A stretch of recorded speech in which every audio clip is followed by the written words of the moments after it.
Pour faire simple, en fait, on fait un titrage colorimétrique. Là-dedans, on a du fer et là-dedans, on a du permanganate. Et lorsque tout le fer sera consommé par le permanganate, on aura du rose. C'est entre deux tubes à essai que Geoffroy Mathieu construit son autre vie. C'est pour ça que j'ai choisi la chimie, c'est pour mettre en pratique les connaissances qu'on acquiert en cours. Parce que le trop de théorique, ça m'intéresse pas vraiment. Quand je suis concentré à faire des manips, je pense pas au sport. Ça me permet de peut-être évacuer ce stress qui est lié au sport. Geoffroy navigue entre chimie et alchimie. Au championnat de France, il a transformé l'argent de 2016 en or, au terme d'une course époustouflante. Il accélère encore face à la qualification. Il va y aller. Une 57,04.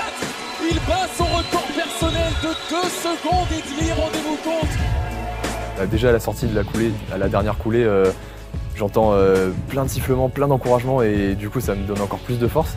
Et je touche à la fin et puis voilà, je vois une 57-0. Les derniers 25 mètres de course, ça a été magique. On le voit se détacher du reste du groupe. On voit qu'il y a Geoffroy et les autres. Et puis les yeux sur le chrono, on se dit mais c'est pas possible, il va le faire et il le fait. Et là, c'est vrai que les gradins ont vibré avec nous. C'était vraiment absolument génial.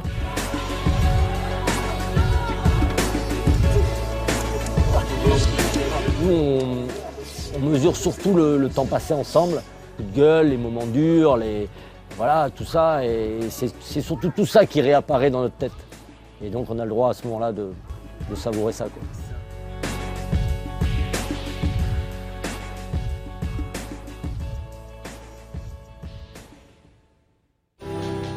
Retour à Clermont, un mois après ce premier titre. En famille, au calme, on savoure la progression de celui qui flambe aujourd'hui devant ses idoles de jeunesse. On était allé à Canet en vacances et voulait absolument voir la piscine où Philippe Lucas entraînait. Et du coup, voilà, j'étais super content à la fois parce qu'à l'époque, c'était un petit peu mon idole, quoi. Un parcours pendant lequel les parents de Geoffroy ont eu un rôle crucial. Il y a 5 ans, ils ont notamment construit cette petite classe au fond de leur jardin, un espace dédié au soutien scolaire pour que leur fils puisse concilier études et sport de haut niveau. Travailler pour le brevet, pour le bac, voilà, pour la terminale. Et c'est là que j'ai le plus progressé niveau études, pendant le lycée notamment. Depuis, Geoffroy a intégré une école d'ingénieur qui lui offre un cursus adapté avec 7 années d'études au lieu de 5. Un avantage, mais pas un luxe pour cet étudiant atypique.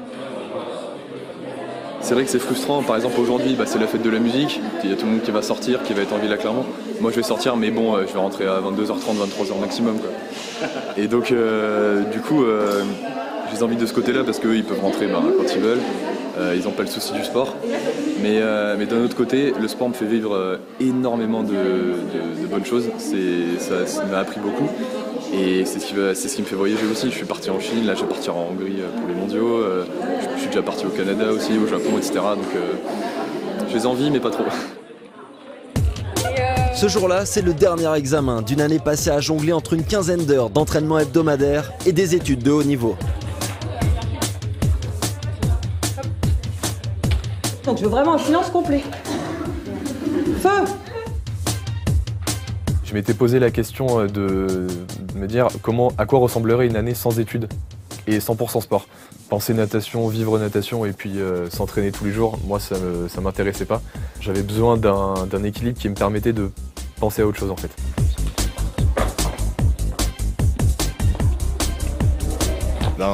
Honnêtement, je me suis trop attardé sur le premier exercice, du coup j'ai pas eu vraiment assez de temps pour finir les 2 autres. C'était le dernier examen. Ouais, je suis un peu libéré. Ouais.